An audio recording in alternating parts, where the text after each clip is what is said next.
Oke, itu yang saya sedikit singgung terhadap beliau karena kenapa saya labelnya sedikit koreografer komedi. Oke Mas, yuk kita next ke ini ya. Oke, ikhlas bertransformasi. Tadi saya sudah menyinggung apa transformasi itu. Transformasi itu adalah perubahan yang saya berdiri padahal ya kok ngadeg Mas, bos ngadeg ini. Oh ya, ini ada Mas Anggoro enggak ya? Kenapa saya dipanggil Mas Agung Cendi gitu? Agung Cendi itu karena pertama kali, ini tidak lupa sejarah juga. Pertama kali yang melabeli saya Cendi itu Mas Anggoro. Beliau kerja di sini, Mas Pak Anggoro itu. Beliau kerja di sini. Itu yang melabeli saya. Karena pada waktu itu Agung itu kan otak banyak sekali. Ada Agung Gun, terus kemudian Agung toko besi, gitu. Terus kemudian Agung siapa? Banyak sekali. Kemudian Mas Anggoro itu Agus gue nggak tinggi aja karena postur saya tidak terlalu tinggi. Jadi saya Agung Cendi ya, meskipun saya sudah berusaha untuk tinggi, mau berobat dan supaya tiga. Jadi ketika juga itu kan Mas Antar kalah Agung gitu. Nah apinya jelas kalah. Saya hormat pada beliau. Jadi ikhlas bertransformasi. Jadi kenapa transformasi itu harus ada? Itu ketika saya berperan di dalam karya itu ketika seorang penari itu tidak ikhlas, pasti tidak akan berhasil. Jadi next Mas, transformasi adalah perubahan sifat dan rupa dalam suatu keadaan ketika karya itu dituangkan. Jadi nanti saya akan menceritakan ada klasifikasi, ada rentan usia, nanti akan saya sampaikan. Kemudian menjadi penari komedi itu harus ikhlas. Bagaimana jiwanya itu harus legowo ketika seorang koreografer itu meminta seorang penari harus ikhlas. Jadi kalau saya menarikan karyanya Mas Anter kemarin, ya Mas Anter ya di Jakarta, itu saya lalu Mas Anter kok milih saya untuk menjadi karakter yang jenaka itu. Jadi saya itu tubuhnya ikhlas, diboboi ya Mas ya. Kostumnya ngono kae. Jadi ketika saya harus ikhlas tubuhnya, harus ikhlas mentransformasi itu, saya diboboi. Badan saya yang ganteng ini itu ketika saya dijelma oleh Mas Anter koyok dibully sama Mas Anter, diboboi badannya, dikasih putih-putihan gitu. Tapi saya itu hilang seketika itu. Jadi saya harus ikhlas. Sekarang Mas saya penting hatimu sendiri.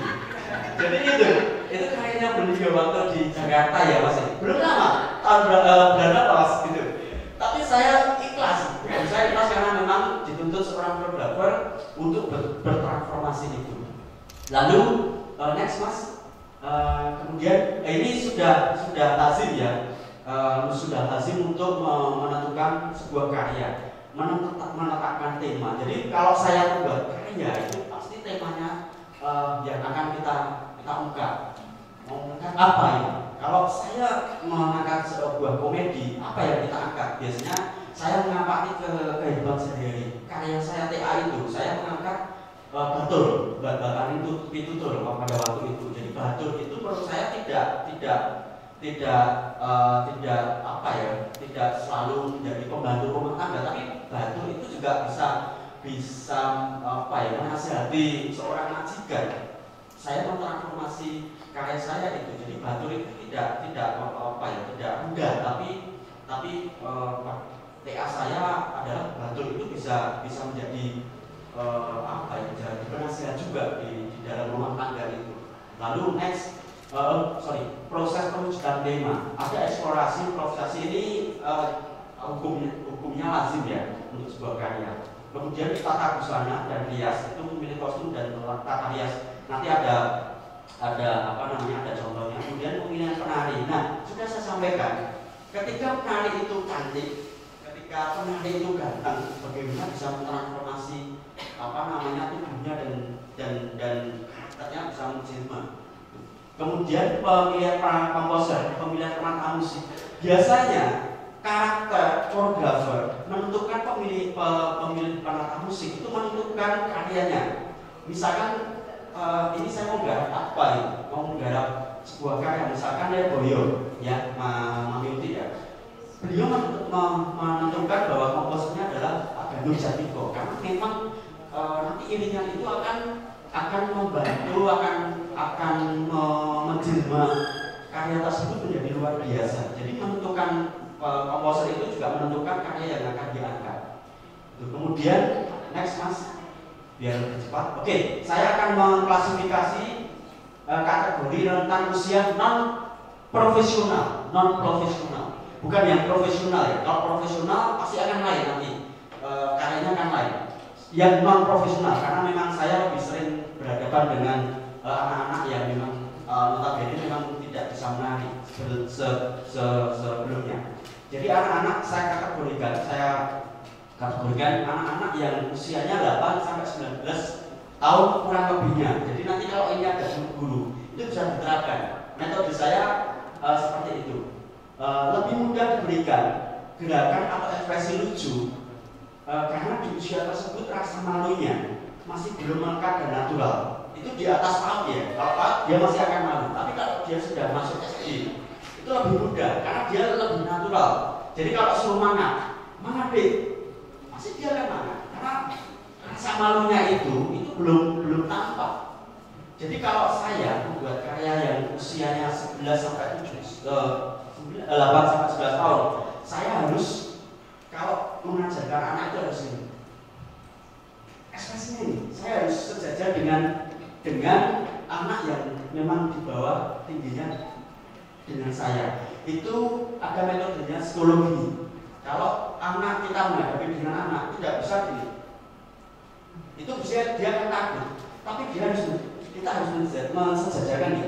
Kecuali kalau nanti sudah ada biasa ya. Biasanya kalau saya dengan anak-anak itu pasti selalu pertama yang saya lakukan, kita harus sejajar dulu. Menanggalkan bahwa saya usianya 17 tahun gitu, tapi harus sejajar dulu. Jadi berbeda, perilakuannya berbeda terhadap anak-anak. Kemudian remaja itu yang usianya kalau masuk di sekolah ya SMP lah, lebih sulit menerima materi berat, komedi atau ikhlas dalam penuangan karakter karena memiliki rasa malu dan risih terhadap dirinya sendiri. Apalagi ketika proses ditonton teman-temannya, pasti tidak mau karena dia sudah memiliki rasa kemaluan. Rasa malunya sudah tinggi. Jadi usia SMP itu kan menginjak masa kedewasa, itu rasa tingkat kemaluannya luar biasa tinggi. Rasa malu nggak pakai ke. Ya, rasa malunya luar biasa. Jadi saya ada nanti contohnya, itu saya sampai proses 2-3 bulan tidak bisa mengeluarkan karakter yang saya inginkan. Jadi suruh mana misalnya nggak bisa, nangis misalnya, nggak bisa misalnya.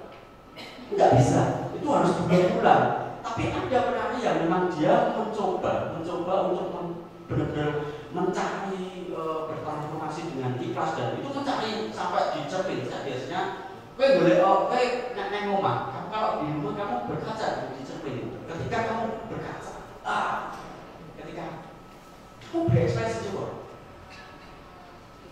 Nah, apa? Ketika itu sudah tidak lalu namanya Pak Ijen.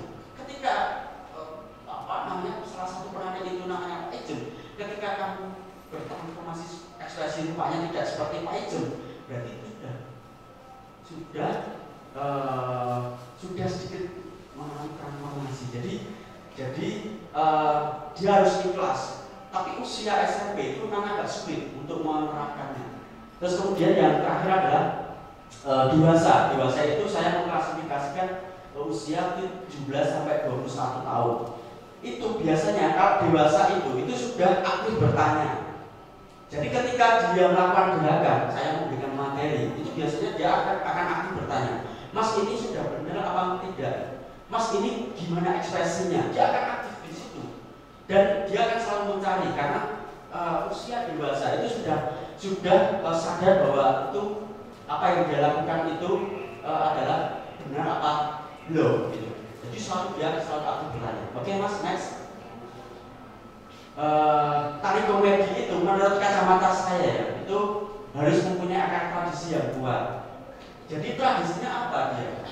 Jadi mungkin Mas Didi ya, Mas Didi tradisi Jawanya sangat kuat. Ketika dia menciptakan karya di muka, itu beliau sudah tradisinya sudah kuat karena memang yang dibutuhkan adalah bagaimana akarnya kuat terlebih dahulu, baru membuat karya yang lain. Kalau akarnya masih setengah matang nih, masih setengah-setengah, itu biasanya kalau membuat karya, ya tidak salah juga, tapi biasanya lebih rohnya itu biasanya lebih karyanya lebih rasanya lebih dapat yang akar tradisinya kuat. Kemudian memiliki karakter dan ciri khas. Biasanya itu Mas Didi mempunyai karakter yang karakter dan ciri khas yang kuat. Di muka yang Indonesia di internasional siapa? Ya yang punya cuma Mas Didi Minto. Ketika koreografer lain menciptakan karya di muka, meskipun itu dikelompokkan, itu kemarin ada ya Mas Didi, ada yang menciptakan karya di muka. Ya notabene itu menurut Mas Didi Minto itu. Meskipun dia karyanya baru, tapi image logikanya bahwa di muka itu sih dunia ya Mas Didi. Padahal itu karyanya dia mungkin hanya referensinya atau imajinasi Mas Didi, tapi karyanya gerak-gerakannya main. Tapi image orang luar itu bahwa di muka itu sih mempunyai dia cuma Mas Didi. Itu jadi harus mempunyai karakter dan ciri khas. Kemudian apabila karya kelompok apabila karya kelompok ada salah satu penari, apabila karya kelompok ketika ada salah satu penari itu mesti jadi korban sasaran. Misalkan 3 orang, karya saya itu TA saya 3 orang. Mas Antar yang sering gaya komedi, kan tak gendang di belakangnya pasti ketendang, dia jatuh lalu buat penonton ketawa. Kalau itu tariannya kelompok ya. Kalau ini kelompok pasti tadi bercerita tentang tarian tunggal, saya dari kelompok itu pasti akan menjadi korban di situ. Misalnya baris baris, tak gendang gejreng, baris baris, tak gendang gejreng, dia kena. Terus kemudian dia misalnya tak lentang baru. Ketika ini dia bukan korban, dia kan ninggalin tak gendang gejreng. Ini nggak kena, tak gendang gejreng, nggak kena, dia kan turun ke bawah. Tapi yang ini menjadi korban itu pasti dia akan kena tak gendang gejreng. Biasanya itu mengakibatkan leluconan atau guyonan yang memang itu di skenario, itu memang dibuat skenario. Jadi 3 kelompok itu pasti akan menjadi korban. Kalau tidak menjadi korban, biasanya agak sulit untuk membuat ketawa penonton. Jadi kemarin dengan durasi kurang lebih 25 menit karya saya itu kebetulan dari A sampai Z itu ketawa semua. Meskipun itu sulit sekali untuk membuat ketawa orang di range waktunya lumayan lama, 25 menit waktu itu TA saya itu ketawa semua. Saya sampai sama Mas Bimo waktu itu, saya undang beliau, Mas Bimo, Mas Agung Bimo, wegan itu. Karena memang membuat durasi panjang itu ketawa terbal-bal, membuat suasana. Bagaimana penonton itu bisa cair itu sangat-sangat sulit. Jadi tarian komedi itu menurut saya itu karya yang paling sulit karena bagaimana komedi itu bisa kena terhadap penonton. Kemudian tidak jorok. Saya tadi sudah saya sampaikan bahwa penari saya ketika halarin itu wis ayu, kemudian di sini saya kasih bulu-buluan dan biar kayaknya melebat. Ternyata itu jorok menurut saya. Lalu itu saya hindarkan karena komedi itu bukan semata konotasi bahwa membuat karya yang norak itu jorok, tidak selalu itu. Jadi yang biasa kemudian wajahnya hanya putih gitu, lalu ketika itu membuat penonton remnya kemudian cair itu sudah menurut saya sudah masuk akal gitu. Jadi dibanding dibuat jorok menangani itu. Kemudian ikhlas untuk bertransformasi sama ya yang saya sampaikan ya. Kemudian next Mas. Oke, ini karya komedi saya ya. Ini ada Juloreng, ada Sariem, Kemudian ada otok-otok. Ijo Loren ini juara nasional di Kecek. Ini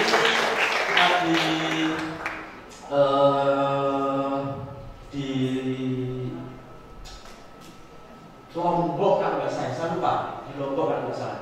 Jadi saya itu setiap ada FLSSN itu tingkat pelajar ya, itu agak eksklusif itu festivalnya agak munafik lah di usia dunia pendidikan itu agak munafik. Jadi itu saya selalu menggarap itu FLSSN itu juara nasional. Kemudian saya itu belum lama ini pasca COVID kemarin, waktu COVID. Jadi tahun 2021 ini masih baru. Dan kenapa saya selalu mengajak anak-anak ketika selesai proses saya pasti akan ngajak anak-anak saya, murid-murid saya itu untuk bergaul di luar proses. Saya ajak supaya dia tidak ada batasan dengan pemateri atau dengan saya. Jadi biasanya saya akan mentransformasi, saya mengikhlaskan bahwa mungkin ini jauh usianya dibanding saya, tapi saya harus terjun di situ.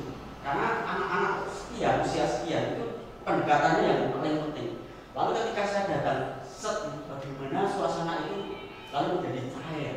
Cairnya bukan lalu saya sembrono untuk memberikan materi, tapi cairnya kamu harus bisa menutup materi saya supaya tidak tegang prosesnya.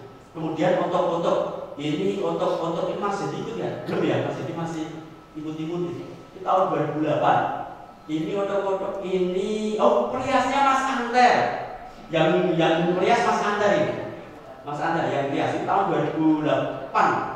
Waktu itu festival para petani Yogyakarta. Oke Mas, jurinya Mami ya, Mami ya, jurinya Mami. Nah ini karya TA saya, Guyonan Batur. Jadi ini hari ini wajahnya cantik sekali. Jadi bagaimana saya bisa mentransformasi wajah yang cantik itu untuk menjadi ambiar, supaya ketika orang nonton, ketika cantik itu dia akan itu sulit sekali untuk suasana menjadi cair yang diinginkan pada waktu itu. Kemudian Jodoh ini memang karakternya dia jenaka sekali. Jadi dia ini yang membuat karya saya pada waktu itu membuat ambiar. Itu Mas Suryo ini sekarang Divdan. Kemudian Dito itu yang di bawah. Ini selalu menjadi korban. Dito itu selalu menjadi korban. Jadi setiap gerakan apapun yang dilakukan pada waktu itu, dia selalu menjadi korban. Penganiayaan itu selalu ada di karya saya. Tapi penganiayaan tanda kutip ya, bukan lalu menganiaya sampai berdarah-darah itu tidak. Tapi dalam tanda kutip sebuah karya. Kemudian next Mas. Ini karya komedi Pancarupa. Nah ini juga juara nasional pada waktu itu Bangka Belitung. Ini juara nasional Pancarupa. Nah Pancarupa ini saya terinspirasi karyanya Mas Didi pada waktu itu. Jadi terinspirasi karyanya beliau itu yang namanya Pancasari Mas Didi. Itu menginspirasi saya. Tari Pancasari itu karya beliau yang menurut saya fenomenal karena dari segala usia, dari segala jabatan yang tinggi, pasti selalu ketawa ketika menyaksikan tari Pancasari itu. Jadi itu dari A sampai Z, wah itu pasti akan membuat riuh penonton. Itu salah satu yang karya beliau yang menginspirasi saya. Kemudian saya transformasi ke anak-anak menjadi karya Pancarupa. Itu inspirasi saya adalah beliau. Itu juara nasional pada waktu itu di Bangka Belitung. Kemudian Satu Jiwa, ini karya saya 2014.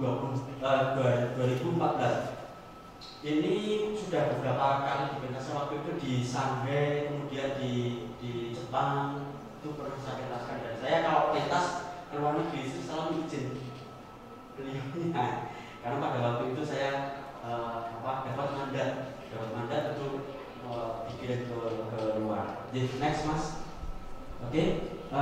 Dulu tuh ini versi SMP ya, versi SMP ini kemudian. Nah ini adalah orang atau siswa yang kuat agamanya. Jadi dia tidak mau melepas hijabnya karena sekolahnya itu backgroundnya Muhammadiyah. Nah pada waktu itu saya kebingungan karena saya harus menginginkan harus lepas jilbab, bagaimana saya bisa rambut ini bisa saya urat, saya respon, bagaimana bisa sesuai dengan keinginan saya. Tetapi di situ tidak bisa dan tidak boleh. Lalu saya bagaimana jilbab itu seakan-akan tidak melekat pada penari itu, tapi menjadi bagian dari kostum. Lalu saya membuat ini karena memang pada waktu itu temanya komedi. Lalu saya kasih kupluk agak ya saya ornamen dengan beberapa aksesoris. Kemudian ini linggo canggih, ini judulnya Wong Cilik. Nah, ini usia agak dewasa, dia SMA. Dan waktu itu enggak jadi, karakternya tidak jadi karena memang karakter linggo canggih itu kan bagaimana dia dijenaka, bagaimana dia harus komunikatif. Ternyata tidak berhasil pada waktu itu. Karena memang sangat sulit, usia dewasa itu sangat sulit ketika dia harus ikhlas berguna. Tadi sudah saya sampaikan. Kemudian next mas. Nah ini versi SD, namanya Belutuk. Ini lebih mudah ekspresinya. Yang sebelah sana itu putrinya Mas Doni Bononjo. Putrinya Mas Doni. Itu sama sekali dia backgroundnya tidak bisa menari, nol pudel, sama sekali nol pudel semua. Tapi bagaimana karya itu bisa menjadi bagus ini, dan kebetulan ini juga sampai masuk nasional nih, SD sampai masuk nasional. Kemudian yang komedi saya adalah Satu Rupa itu 2014. Kemudian next mas. Nah ini Satu Rupa Perdana itu adalah ini ada Mas Hendi. Terakhir saya ada Mas Hendi Anggoro, kemudian siapa ya? Ayu Permata yang sekarang sudah balik kampung ya ke Lampung. Ayu Permata ini pernah tulis saya. Mas Hendi sudah sadar dan sekarang akan insaf. Ya. Dia sudah insaf. Jadi Satu Rupa itu pertama kali saya buat karya itu tahun berapa saya lupa. 2009 atau berapa saya lupa. Dan itu pertama kali adalah waktu itu kolaborasi dengan Mas Singgih Sanjaya ya Mas, dan Mas singkat ya, di UGM ya waktu itu ya, di UGM, dan musiknya Mas Singgih Sanjaya. Terus kemudian saya membuat karya lainnya. Kemudian saya garap kembali itu mewakili DIY untuk festival di Jakarta, dan kebetulan itu nyambut penghargaan banyak itu. Ya kalau ada klasifikasi juara umum pada waktu itu penarinya waktu itu masih SMKI. Tapi saya ingin membuat karya, tapi penarinya yang belum profesional sekali.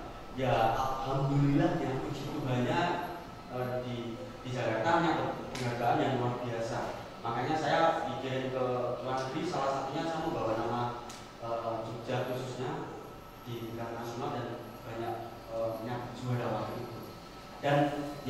Dan terakhir adalah menjadi penari duet ini dengan Bu Nuni. Next mas. Nah ini yang SD, membentuk karakter anak ini SD ya. Ini sangat sulit sekali karena rentan. Pada waktu itu dia moodnya agak tidak konsisten.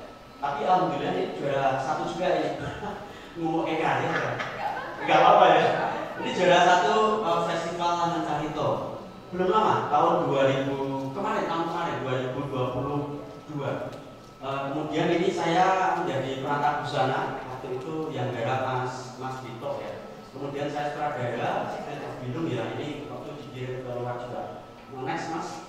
Nah ini saya ya. Ini waktu saya menjadi modelnya Mas Didi, model buku slide makeupnya. Bagaimana saya harus ikhlas sampai mengantuk di riasan video itu. Kemudian menjadi perannya Mas Didi. Nah ini ada Mas Anter. Yang di atas itu Mas Didi, kemudian saya yang di bawah, kemudian yang di atas itu Mas Anter. Ini waktu menjadi perannya Mas Didi. Dan sebenarnya itu bukan tarian komedi pada waktu itu. Mas Anter masih ingat ya? Itu ya kan memang gak foto-foto ya. Kemudian saya si foto menjunjung, kemudian Mas Anter juga sikapnya atau nyangkel, kemudian Mas ini juga sebagai Mike. Jadi karena kejenakaan kita kalau di luar panggung itu ya wapaan kita Ya beliau selalu selalu ngintilin. Kemudian eksplorasi gerak lucu ya, ini ada siapa beberapa orang Mbak Tere juga ada. Next Mas.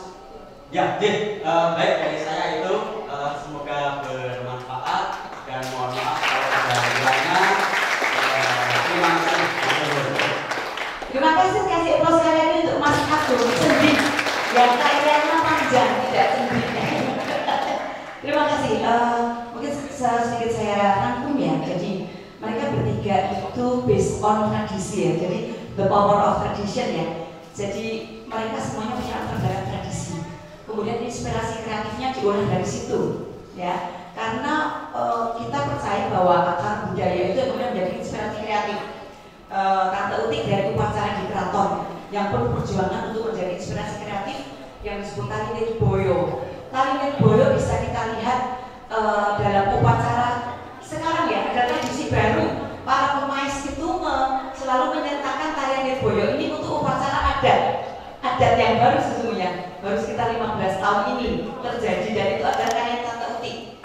Ada yang mengakui, ada yang tidak mengakui, ada yang dia mentaati, menari secara koreografis itu keren bagus, ada yang sedikit ngawur ya, ada yang merusak filosofi juga. Seharusnya adalah harus laki-laki benar dan harus perempuan benar, karena ini adalah simbol luar biasa dualisme. Tapi di sana ada cross gender, nah ini ada penyemangat, tapi Tante ikhlas dan berdoa untuk mereka ya.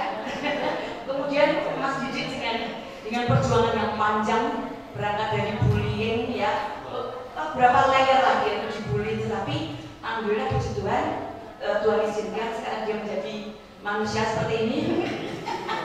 Menjadi teladan kita semua bagaimana dia hidup berkarya sampai di usia sekarang ini ya. Orang oversek ya, tidak lebih dari second tapi lebih dari overspeed, lebih dari speeder. Nah kemudian yang termuda, the youngest ini memang Mas Agung yang ternyata intens sekali mengelola para dalam tanda petik penari yang tidak profesional, yang dibentuk untuk ikhlas menjadi penari profesional. Memang saya sangat terkesan ketika dia tugas akhir, saya ngangkat paling banter ya ketika di auditorium tari. Nah, jadi intens dan memang saya jebloskan dia ke dunianya Mas Didi dan melayani ya, mengasihi sampai sekarang puji Tuhan ini perempuan para koreografer dan dancer yang luar biasa. Semoga selalu diberkati, kita doakan tetap terus berkarya, berjaya seperti itu ya. Dan simbolnya adalah tari humor yang dibuat dengan unusual tadi, dengan cara bergerak tertentu yang sulit sekali, harus mencari keanehan yang kata James dan saya tadi. Humor itu sesuatu yang tidak wajar, itu kata Jackie Smith itu komikal ya, istilahnya komikal tadi itu tidak mudah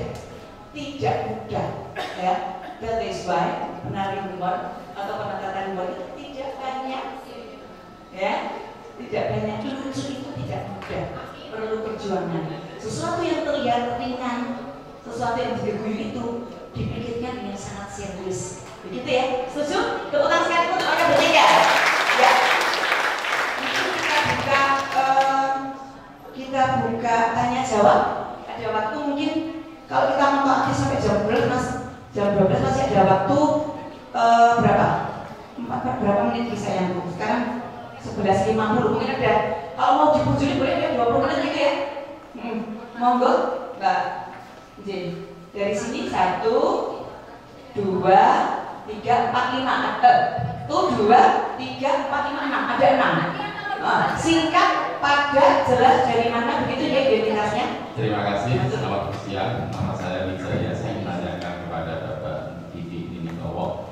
Yang pertama, jenis tarian yang dikuasai atau yang menjadi favorit dari Didi Ninitowo itu apa ya? Apakah jenis tari tradisional atau kemudian tari atau tari topeng? Kemudian juga apakah ada suatu perpaduan antara tari tradisional dengan tari modern yang ada sekarang? Kemudian juga selama bertari di Eropa atau di Jepang itu apa kesannya terhadap tari yang dibawakan oleh Pak Didi Ninitowo? Kemudian yang terakhir, satu lagi, bagaimana Bapak Didi Nirintowo itu bisa melestarikan dan mensosialisasikan tarian-tariannya kepada masyarakat. Kemudian apakah masih ada eksis sekolah atau sanggar tari Pak Didi Nirintowo yang ada di Tambak Mas Jalan Budian itu? Terima kasih. Terima kasih Pak Wijaya. Berhenti. Apa? Mumpung jumpa di sini. Monggo. Next, sekaligus. Ya, geser biar nyaman. Itu perempuan. Halo. Nah, perempuan. Oke, terima kasih. Saya Lisa dari AKS. Ingin bertanya, salah satu elemen dari tari komedi itu kan ada eksiden. Nah, semisal eksiden itu tadi benar-benar terjadi atau di luar skenario, itu gimana sih menanganinya pada saat situasi seperti itu? Terima kasih bisa ceritakan singkat padat. Ya, next. Ya, saya Oh ya. sebelumnya saya ke Pak Tio, saya ingin bertanya kepada Ibu yang saya hormati. Ini studi kasus di awal Januari tahun ini kemarin ada 2 siswa dari SMP 1 Ciamik yang tidak salah menari dance. Oh ya. Kami kenal jazz. Ya, tapi malah dihujat. Ya. Itu bagaimana tanggapan kamu? Mungkin kepada Ibu yang studi, apakah tari yang akan muncul itu harus sesuai keinginan masyarakat atau sebuah karya itu harus permisi dulu kepada netizen? Karena memang kalau tari-tari seperti itu sepertinya susah untuk diterima. Karena yang diterima memang adalah tari-tari dari TikTok. Ya, terima kasih. Berkah kok dapat beasiswa karena dibully. Mas Eko. Next, monggo. Oh itu dari belakang terus ke depan. Monggo. Siapa ya Terima kasih. Nama saya Alfian dari Bantul. Saya mau bertanya sama Mas Didi. Yang pertama, sebenarnya sejarah seni transgender itu di Indonesia seperti apa, khususnya di Pulau Jawa. Yang kedua, untuk penanganan laki-laki yang sekarang mungkin menekuni karya perempuan, apakah ada tantangan sosial tersendiri seperti zamannya Mas Didi? Terima kasih. Terima kasih, Mas. Jualan buku transgender kayak gitu. Diaturin mulut. Next, monggo. Terima kasih untuk kesempatannya. Perkenalkan, nama saya Fisnan dari Bantul. Saya adalah salah satu penggemar dari Eyang Dino. Yang dulu kalau ada acara itu pakai kayak rambut batu. Belum. Tapi sekarang kayaknya udah berubah ya. Oh, masih Kalau ini kan juga kayak seperti itu. Terus yang kedua, apakah pengembangan media itu tari apa yang untuk tahun ini gitu? Kira-kira tahun apa yang mau dikembangkan untuk tahun ini? Menurut Pak Agung ini, apakah kayak tari K-pop itu bisa dikembangkan menjadi komedian?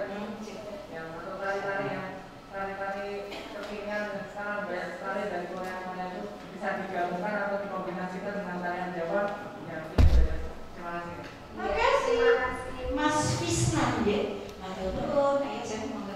Ya, makasih. Nama saya Lara, saya mau izin bertanya. Jadi kan seni itu adalah cara kita mengekspresikan sesuatu ya. Nah, tapi tidak semua orang itu bisa menangkap ekspresi apa yang kita keluarkan dari tarian kita, termasuk dengan tari komedi ini gitu. Dari tari komedi yang kita ingin tampilkan gitu, nggak semua bisa menangkap bahwa komedi yang dimunculkan itu bisa didapatkan dari para penonton gitu. Dan ternyata dari tari komedi ini juga dapat menstimulasi untuk anak-anak, termasuk anak-anak dengan khusus yang sempat saya ajarkan gitu ya. Dari tarian yang kita mau tarikan atau tampilkan terkait dari komedi ini, stimulasi sesuai umur itu disesuaikan atau bagaimana sih? Terima kasih. Terima kasih. Monggo 3 pembicara bisa merangkum dan mungkin satu jawaban bisa menjawab dari 2 penanya begitu Jin, secara efektif nanti Jin, dilarang-dilarang Jin, waktunya selak ngeling ini nanti sebentar lagi kita lunch together. Baca nggak ya di waktu ngilang kan? Insya Allah ada lunch together. Gimana? Kesepakatannya kita tidak bersaing dengan ada.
Diulangnya kalau mau ke Pak Wijaya dulu gitu. Sebentar. Ada Pak Wijaya tadi tentang apa namanya? Sebentar. Pak Rory kok nulis juga sama saja. Ini lucu lagi. Oh, favorit. Maaf, nulis deh oleh sama sendiri kami. Tarian favoritnya Mas Didi.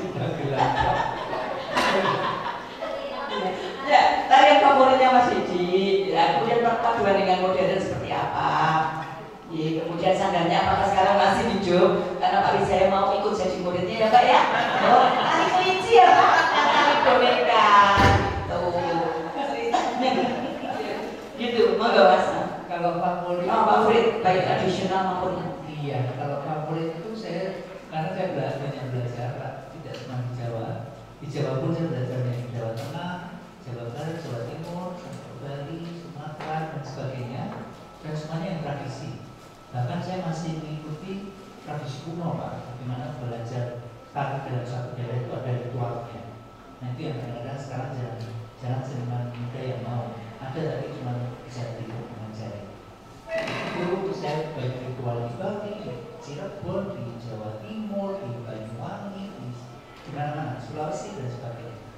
Jadi tari klasik itu memang basic tarian saya. Kemudian komedi itu ya nggak tahu kok jadi itu jualannya.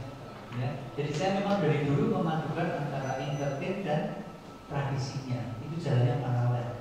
Tradisi itu untuk mengembalikan saya secara pribadi menguasai tari klasik yang paham, bahkan termasuk ritualnya dan mantra-mantranya dan sebagainya. Kemudian kalau yang entertain itu untuk cari duit, karena dengan entertain itu saya bisa berbuat banyak, bisa mensupport sampai saya yang notabene tidak ada support dari mana-mana, karena saya harus menghidupi sanggar, harus menggaji karyawan yang jumlahnya cukup besar.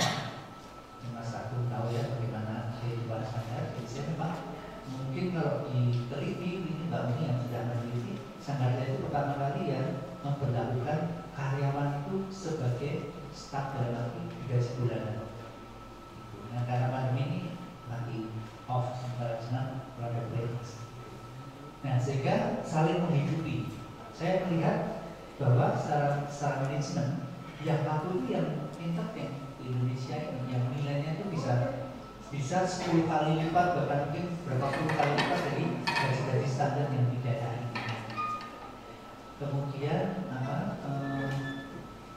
kalau nanti dari komedi itu ya salah satu perjalanan saya kemudian menemukan dari komedi kok cocok begitu kan. Memang kalau yang namanya cross gender itu kalau diseriuskan saat ini belum ada yang bisa menerima. Mungkin termasuk saya akan menjawab sejarah tari cross gender yang dari Jawa ya Mas ya, bahwa sejarahnya itu sangat panjang. Banyak daerah itu punya tradisi cross gender yang bahkan itu yang ada seni rakyat, ada juga seni dari keraton. Kalau bicara tari keraton di Jakarta, itu salah satu kesenian yang bentuknya lanandian. Itu di Jogja semua pemainnya laki-laki. Dan sekarang lanandian sudah jarang dipetaskan karena tekniknya susah. Lanandian itu kalau Mas pernah lihat tarian Lanang Mondrowanoro yang sudah Ramayana, itu mirip, menarinya jengking. Bedanya kalau Lanang Mondrowanoro lututnya masih menyentuh tanah. Kalau Lanandian itu tidak menyentuh tanah, jadi kira-kira lebih susah dan capek, sehingga jarang sekali. Sampai sekarang mungkin sudah jarang dengan konstruksi ya. Nah itu semua pemainnya laki-laki. Kalau Lanandian ceritanya pasti sama dengan yang di Solo, itu Daman Wulan, minat sebut Daman Wulan. Tapi kalau Lanang Mondrowanoro tentang Ramayana, makanya Mondrowanoro. Nah bedanya kalau Lanandian di Solo itu semua pemainnya perempuan. Nah saya menarik. Kalau Lanandian di Solo sampai saat ini masih sering dipentaskan, masih rasa keburunya banyak. Dan itu cross gender Mas, lintas gender kan. Yang di Solo itu semua pemerannya perempuan, seperti kalau di Jepang itu Takara Suka. Kalau Lanandian Jogja semua pemainnya laki-laki, bahkan termasuk Wayang Wong pada zaman Hamengkubuwono itu pemainnya laki-laki. Kalau sekarang nggak ada istri lihat tari golek yang melakukan perempuan, dulu laki-laki. Ya, jadi seperti saya menarikan golek itu saya punya literaturnya. Waktu Ibu Tia Suwati menulis skripsinya nomor 1 itu menulis tentang Babat Mangkunegoro yang menulis bahwa Habib itu menginginkan putra mahkotanya menarik golek Lambang Sari di Mangkunegaran Solo. Itu ada dalam jembatan. Nah itu yang saya petik Gusti Akmila. Nah semacam itu Mas Jadi kalau mau bicara cross gender di Jawa nanti itu banyak sekali ceritanya, nanti bisa kalau sekarang bisa ngobrol dengan saya kalau kesana bisa, atau buku saya itu aja harus ada hampir habis jalan sudah susah tapi yang penting sekali. Ini Mas tadi ada pertanyaan dari Pak Wijaya yang mungkin sangat bagus, bagaimana komikal atau humor itu bisa menembus antar bangsa. Jadi ketika Mas Wijaya kemana-mana tadi ke seluruh benua tadi, yang seluruh keliling dunia itu seperti apa kesan penontonnya? Nah jadi pengalaman saya keluar keliling ternyata komik itu universal. Makanya saya belajar komik itu tidak cuma tradisi di Jawa atau di Indonesia. Saya mengamati juga komedia dell'arte. Karena komedi itu sudah ada dari zaman komedia dari Prancis ya, atau Italia. Oh, udah apa ya? Iya. Piccoli. Seru. Iya. Jadi maaf ya, sih nakal-nakal ini. Udah dari zaman dulu. Jadi apa? Kemudian saya mengamati juga Trocadero Ballet. Nanti kalau search di YouTube Trocadero Ballet itu juga komedi, pemainnya laki-laki semua. Ya. Kemudian di opera Cina juga ada yang komedi. Jadi di semua tradisi di Asia terutama, bahkan di Eropa kan komedi kan Eropa itu komedi itu memang sudah eksis dari zaman dulu. Ya. Dan itu sehingga waktu saya bawakan komedi di luar itu bisa diterima. Makanya saya mempelajari trik-trik komedi seperti tadi Mas aku cerita tentang accident ya. Oh ini kaitan dengan accident beneran ya. Kalau accident beneran memang kita kemudian harus kreatif. Kecuali kalau accident terus pingsan itu lain cerita. Tidak banyak yang terlalu lucu ya. Tapi pernah terjadi loh. Mungkin Mbak Oni yang pelawak itu yang tiba-tiba jatuh pingsan dikira guyonan itu akhirnya dibawa masuk ke dalam, memang dia pingsan beneran masuk ke rumah sakit. Itu pernah terjadi ya. Nah begitu, jadi kadang-kadang menjadi pelawak atau komedian itu juga ada lagu kreatif ya, lagu kreatif itu juga karena susah.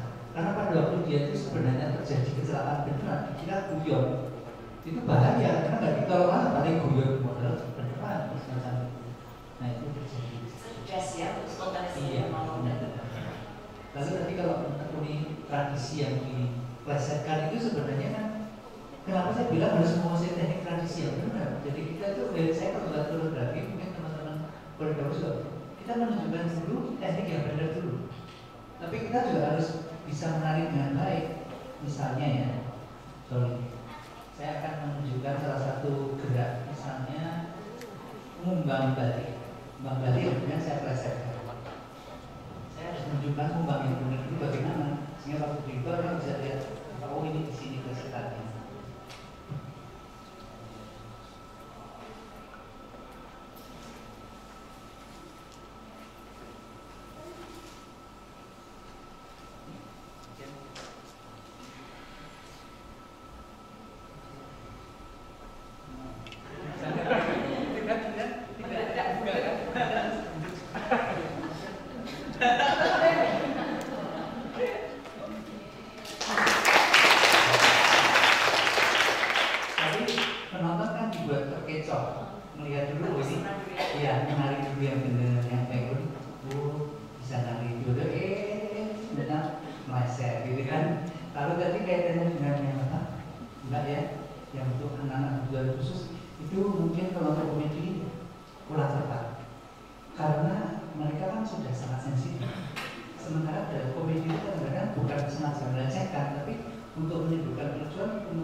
kekurangannya mengekspresikan sangat berbeda itu. Nah, sangat itu. Jadi kita memang harus hati-hati. Gelungnya dari Mas Krisna masih ada ya Mas? Gelung masih ada sih. Mas kalau jangan gelungan. Saya itu juga kaget kemarin waktu saya menerima penghargaan dari Akademi Jakarta. Itu isinya Mas Faisal. Itu tiba-tiba muncul tuh pakai sanggul saya. Saya kan kaget tuh. Mas, ada sanggul dari mana? Ternyata itu beli di Shopee. Nah benar. Lalu saya buka Shopee. Sanggul ini kalau benar-benar ada. Kalau sanggul harganya 115.000, benar nggak tahu ya. Dan saya belum terima royalti. Itu apa? Produksinya itu kalau nggak salah di Purwokerto, satu di Semoga Mas Krisna segera pesan ya, setelah kehabisan. Kalau di pasar Beringharjo itu sudah begitu, karena adik saya itu ke pasar. Juga sambal itu ya, terus itu nggak sambal itu yang pasang, oh sambal cuci ini doang gitu. Terus saya ketawa. Ya tapi masa saya mau menuntut dapur pasar ya, istilahnya ya kan, penghasilannya berapa dengan jualan sambal saya kan tidak jadi miliuner kan. Walaupun saya sudah menghakikan sambal itu, saya sudah punya surat hakinya. Tapi saat ini kan belum saatnya saya harus menuntut royalti ya. Suatu saat nanti. Serapa Mas kecenderung swarga Mas. Sebelum kita ya. Kemudian karya 2023 mau apa ini Mas? Mas Krisna tadi. Sebenarnya banyak sekali yang saya siapkan, cuman saya persiapan tahun depan. Tadi bulan ngobrol sama teman-teman. Tahun depan itu di usia saya ke-70. Saya akan membuat satu perhelatan yang seperti beberapa tahun yang lalu. Saya biasanya ulang tahun tertentu saya pasti membuat satu perhelatan yang skupnya internasional, skupnya mengundang seniman dari luar juga. Nah ini mulai sekarang sudah saya siapkan karena itu setahun itu bukan waktu yang singkat. Karena kan pasti harus mulai menghandle sponsor-sponsor ya, dan mengumpulin biaya karena cukup tinggi, cukup besar biayanya. Mudah-mudahan nanti bisa membuat. Tapi ada Mas Agung Breno masih di sini kan? Ya, nanti beliau juga mengusulkan ada pameran juga selama 1 minggu. Mudah-mudahan nanti bisa terlaksana. Jadi, ya biasanya seniman-seniman dari mana-mana pasti akan dengan senang hati datang sampai kewalahan. Itu sama dengan 2004. Saya membuat satu perhelatan 1 minggu. Banyak seniman yang datang mengisi acara. Mudah-mudahan nanti saya bisa mengisikan. Tahun depan saya bisa melaksanakan. Ya, ada satu pertanyaan yang bisa dijawab Tante Uti atau Mas Agung tentang ini tadi reaksi ya, meskipun itu sudah Pak Erick Thohir sudah kasih solusi ya, dan Agnes Monica juga sudah ini ya. Ini Agnes mau apa? Mau makan atau mau? Yuk, coba dijawab Tante Uti tentang ini, yang American Latin ya, Jive ya, dokteran ya itu atlet dansa itu. Ya, untuk menjawab itu sebetulnya kita itu apa ya, cara menikmatinya harus wise lah. Jadi ketika sebenarnya tarian itu kepentingannya kan untuk dansa, untuk olahraga. Jadi mereka itu atlet sebetulnya. Jadi bukan penari, tetapi bisa dimasukkan ranah penari. Jadi sebetulnya mungkin karena kurang pengetahuan aja ya. Jadi memang ada beberapa tarian yang masuk ke ranah olahraga karena itu dianggap satu itu masalah speed ya, speed, lalu juga tekniknya itu ada semacam akrobatik ya mungkin ya, jadi tentunya menjadi sesuatu yang kalau dibicarakan ini panjang ya kalau masalah ini, karena kita ini netizen itu ya. Kalau udah ngomong netizen itu semuanya itu jadi halal gitu loh, semuanya jadi tidak boleh apa-apa itu harus menurut netizen gitu ya. Ya benar. Karena kita ini harus cara menyikapinya ya harus mengetahui sebetulnya begitu melihat seperti itu, oh ini ngapa ya kok seperti itu, harusnya kan itu. Ini ngapa ya kok ada teknik semacam itu. Sebetulnya kita harus mengerti sebenarnya sejarahnya apa kok mereka bisa seperti itu. Karena itu adalah ranahnya adalah olahraga dan kalau olahraga tarian yang seperti itu memang berdekatan dan itu punya apa ya semacam apa ya touch yang harus selalu berdua, nggak mungkin adu-aduan ini nggak mungkin. Jadi kita harus bisa menerima itu dan yang nggak mau ya sudahlah biarin, yang empat udahlah biarkan saja itu karena nanti kalau kita sudah menunjukkan prestasinya tentunya akan lebih, kita akan menghargai ya. Semuanya ini pernah dihujat dan akhirnya kan juga begitu kita menunjukkan prestasinya dan karyanya tentunya akan ada penghargaan tersendiri. Dan ternyata benar dari ketidaknyamanan, dari hujatan itu dia mendapatkan barokah ya, keberkahan dari kementerian, dari tahu, dari siapa, dari beasiswa, dari Agnes Monica juga tahu. Dan ini adalah hujatan yang akhirnya membawa berkah gitu ya. Jadi seperti itu kira-kira. Kalau masalah apa namanya tadi tari-tari yang mengkombinasikan tadi, ya saya selalu mencoba update ya. Bagaimana tarian-tarian yang seluruh dunia ini akan bergerak terus dan akan mempengaruhi dan itu akan lintas. Apalagi kita punya seperti ini mudah sekali untuk bisa mengakses bagaimana teknik-teknik yang ada di luar. Saya juga pernah mengakses mengkombinasikan tari Gagrakan Yogyakarta yang kebetulan gagal itu saya kombinasikan dengan hip hop. Dan akhirnya saya dibawa ke Korea waktu itu dengan judul The Rider of Jailangkung, The Rider of Jailangkung. Jadi itu menarik dan orang melihat Jawa dengan hip hopnya itu menjadi sesuatu yang baru bagi mereka, tekniknya baru. Karena ketika berada di Korea punya K-pop. Jepang punya K-pop dan semuanya punya. Nah, maksud saya akan contoh dengan K-pop Jepang dan J-pop Jepang dan Korea. Tentunya saya punya brand sendiri dong, Indonesia, gitu kan, membawa nama Indonesia. Jadi kita harus pintar untuk mengolah. Saya chefnya dan saya memberikan beberapa bentuk teknik juga. Teknik-teknik itu saya ramu akhirnya menjadi sesuatu yang baru. Dan itu dilakukan oleh anak-anak muda. Waktu itu saya bersama teman-teman dari SMA ya. Kumpulan siswa dari SMA yang mendapatkan grant itu, mendapatkan kejuaraan, lalu dikumpulkan dan mendapatkan reward untuk pergi ke Korea dan mengikuti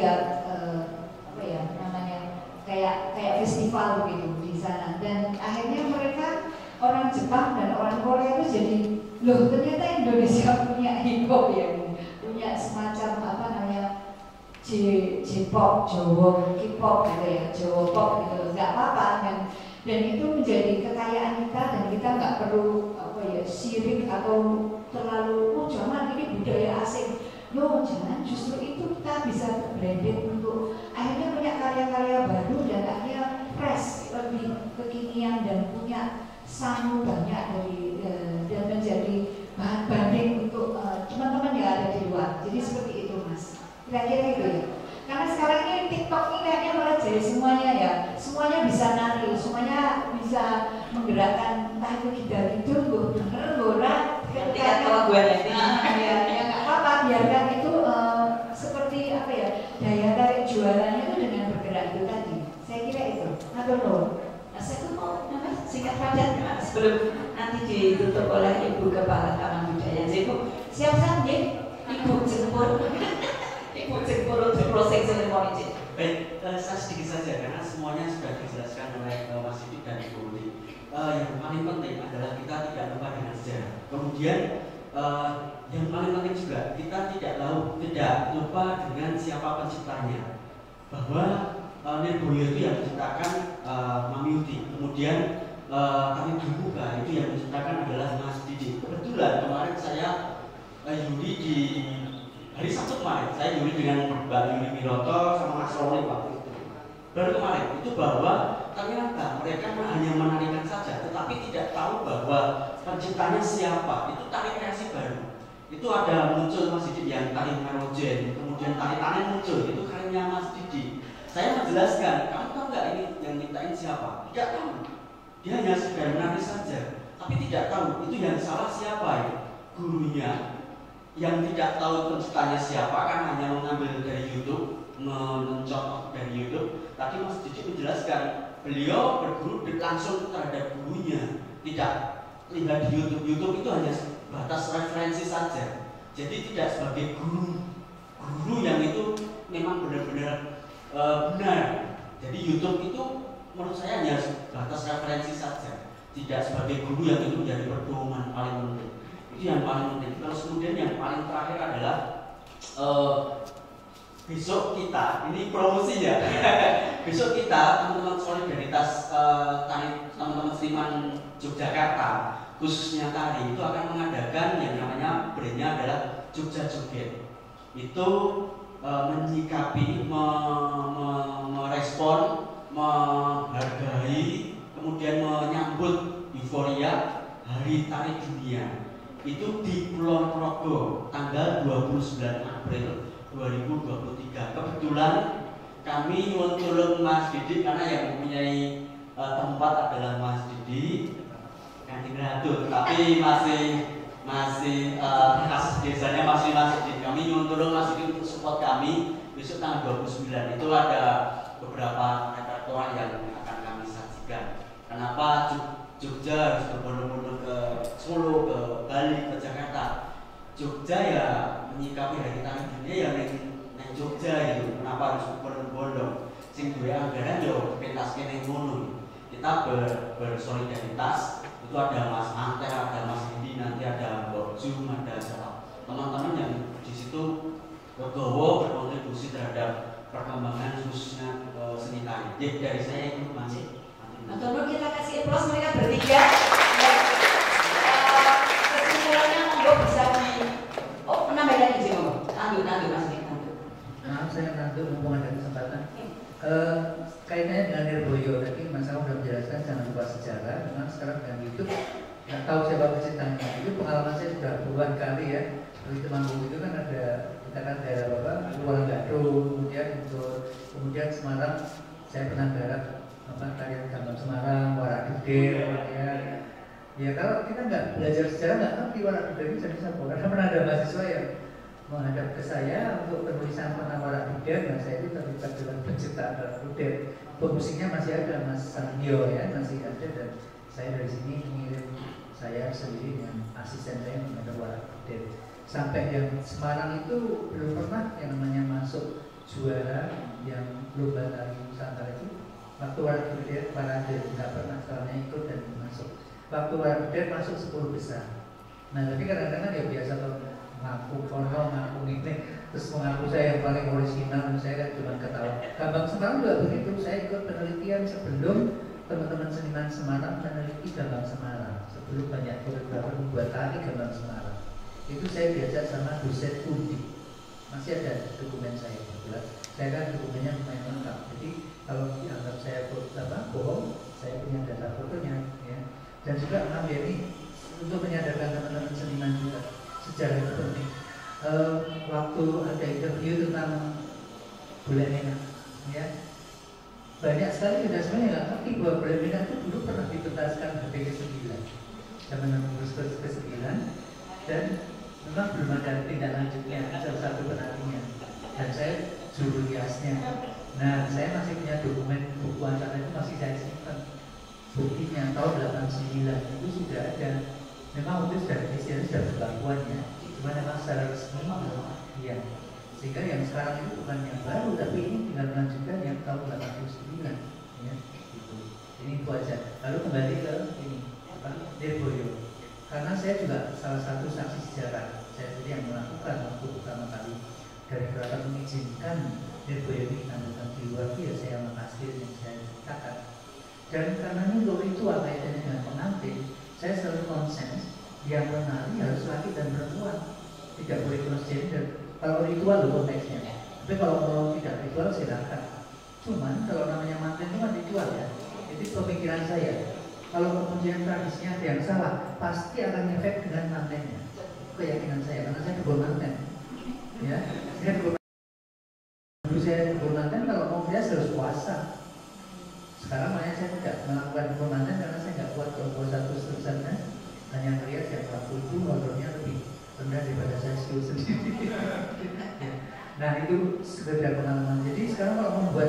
silakan, cuman harus belajar yang asli. Sebenarnya bagaimana sih pakemnya gimana? Saya pernah membuat memang Nirboyo saya sendiri, tapi saya membuat kreasi baru. Saya mewakili sosok laki-laki dan perempuan. Jadi saya membuat topeng separuh laki separuh perempuan. Ya, jadi itu kan lebih beda ya, yin yang bisa diwakili oleh sosok tubuh seperti konsep dalam Hindu itu adalah harta dan suara. Ya, jadi kalau bicara masalah ini kan saya ada konsep yang jelas, tidak ngawur. Ya, jadi saya kalau menjadi sosok apa saya sendiri dengan menampilkan yang separuh-separuh itu mewakili duanya. Tapi kalau udah sepasang itu harus laki dan perempuan. Lalu satu lagi pedagang tangguh dan babon yang joget kayak. Lalu satu lagi sekarang mungkin banyak dilihat ya, komen kita kadang-kadang terlalu vulgar. Nah itu yang kadang visi ya, seperti misalnya mau lucu kemudian kayaknya dicing-cing gitu sama pendeknya misalnya begitu. Nah itu menurut saya terlalu vulgar. Mau jorok dan itu kemudian image-nya menjadi kurang bagus. Nah kita yang memang benar-benar basicnya tradisi dan kita berusaha menampilkan yang koreografi yang dalam tanda kutip baik, itu bisa jadi korban kan nanti digebiang-biang karena masyarakat kan gebiang-biang. Berarti sekarang dengan adanya TikTok ya, nanti kalau muncul topik itu mungkin itu aja. Terima kasih. Putar sekali lagi untuk kita berbicara.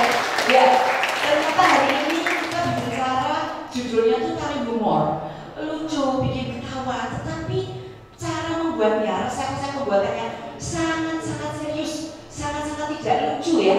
Jadi kita pusing sekali untuk menciptakan kelucuan. Seperti itu kesimpulannya mungkin monggo masing-masing memiliki pengalaman tersendiri ya, punya entry behavior yang berbeda-beda. Heterogenitas kita ada di sini, tapi yakin bahwa hari ini dialog kita, diskusi kita, sarasi kita sangat bermanfaat. Terima kasih kepada Taman Budaya Jakarta, Dinas Kebudayaan Daerah Istimewa Yogyakarta, juga kepada 3 narasumber, tepuk tangan sekali lagi untuk mereka. Kang Lutfi ya, saya kembalikan waktunya. Saya mohon maaf yang batin kalau banyak salah memandu. Luar biasa. Terima kasih Mami Uni. Tepuk tangan sekali lagi dong untuk ketiga narasumber dan juga Ibu Moderator.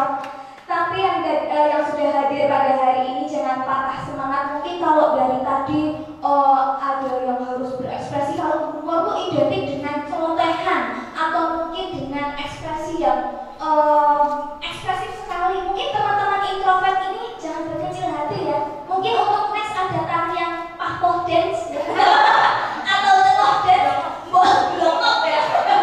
Mungkin nggak apa-apa ya. Mungkin ini adalah sesuatu yang bisa menjadi populer atau memberi fokus ide pilihan selanjutnya. Jadi jangan patah semangat. Sekali lagi semoga acara sarasihan pada hari ini bermanfaat untuk kita semuanya.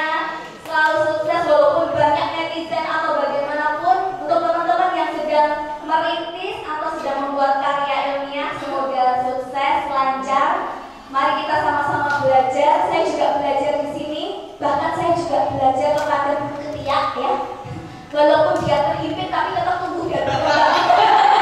Sekali lagi kita tepuk tangan untuk kita semuanya. Pada hari ini serangkaian masyarakat Tari Yogyakarta akan ditutup kepada yang terhormat Ibu Kepala Taman Budaya Yogyakarta, Ibu Dr. Anda Purwiyanti, monggo. Sekali lagi boleh tepuk tangan untuk Ibu Kepala Taman Budaya Yogyakarta.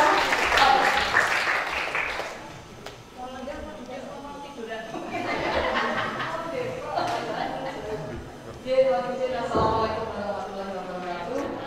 Salam sejahtera kita semuanya, salam sehat, salam budaya. Terima kasih tim narasumber kita yang luar biasa pada pagi hingga siang hari ini. MC kita juga sangat luar biasa. Kita pada hari ini menampilkan orang-orang yang sangat luar biasa. Dan pada siang hari ini ilmu dari beliau-beliaunya sudah disampaikan semuanya. Harapannya kegiatan ini akan menjadi sangat bermanfaat untuk teman-teman semuanya. Di Mas Taryo ini, sarasihan Mas Taryo masyarakat Tari Yogyakarta ini kita ada 3 sesi ya. Jadi yang pertama kemudian nanti ada juga selama 1 tahun ada 3 kali. Ada yang kedua dan yang ketiga nanti mohon teman-teman kalau misalnya ini memang menjadi perhatian teman-teman, monggo untuk usul ke Taman Budaya untuk yang Mas Taryo berikutnya mau seperti apa. kegiatan-kegiatan yang diselenggarakan di Taman Budaya untuk bisa bermanfaat untuk teman-teman semuanya. Tetap semangat, kita sangat berbangga kita punya maestro-maestro yang sangat luar biasa. Kita sekali pada siang hari ini. Tepuk tangan sekali lagi untuk satu nuwun karena ini sudah kena pasal 12 gitu. Sudah kena pasal begitu. Sudah terpengaruh musuh ini begitu. Ini sudah kena pasal. Monggo Bapak dan Ibu, terima kasih. Kita tutup sarasian kita. Alhamdulillah sudah terlaksana dengan baik. Ada kurang dan lebihnya kami selaku penyelenggara mohon maaf. Terima kasih. Sudah siang. Wassalamualaikum warahmatullahi wabarakatuh. Waalaikumsalam